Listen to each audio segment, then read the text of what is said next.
नाड़ी शोधन प्राणायाम वैकल्पिक नासिका श्वास योग शास्त्र में प्रचलित एक प्रमुख प्राणायाम तकनीक है और योगियों के बीच प्राचीन ग्रंथों में इसका बड़े पैमाने पर वर्णन किया गया है।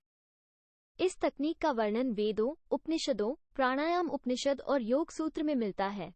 प्राणायाम उपनिषद एक उपनिषद जो योग शास्त्र के प्रमुख ग्रंथों में से एक है, नाड़ी शोधन प्राणायाम का विस्तार से वर्णन करता है। इस उपनिषद में ऋषि गार्ग्य द्वारा प्राणायाम के विभिन्न पहलुओं का उल्लेख किया गया है, जिसमें नाड़ी शोधन का भी स्थान है। नाड़ी शोधन का वर्णन तंत्र योग सूत्र में भी मिलता है। तांत्रिक ग्रंथों में प्राण, नाड़ी और कुंडलिनी के संबंध को विस्तार से बताया गया है और नाड़ी शोधन प्राणायाम का पाठ करके कुंडलिनी शक्ति को जागृत किया जा सकता है। हठ योग प्रदीपिका में नाड़ी शोधन प्राणायाम की विभिन्न विधियों का वर्णन किया गया है।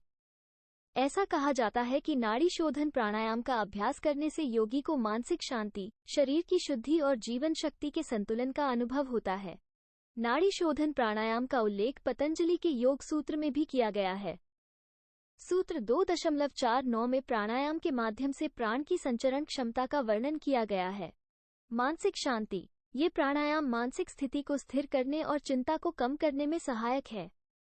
नासिका शुद्धि इसके नियमित अभ्यास से नासिका छिद्र शुद्ध होते हैं और श्वसन तंत्र में सुधार होता है। जीवन शक्ति का संतुलन नाड़ी शोधन जीवन शक्ति को संतुलित करता है, जिससे शारीरिक और मानसिक स्वास्थ्य में सुधार होता है। तंतु शुद्धि नाड़ी शोधन प्राणायाम तंतुओं को शुद्ध करता है, जो योगी को आध्यात्मिक अनुभव में मदद करता है। आपको याद रखना चाहिए कि योग प्राणायाम का प्रशिक्षण किसी अनुभवी गुरु के मार्गदर्शन में ही करना चाहिए। For more health, fitness and yoga related content, subscribe our YouTube channel.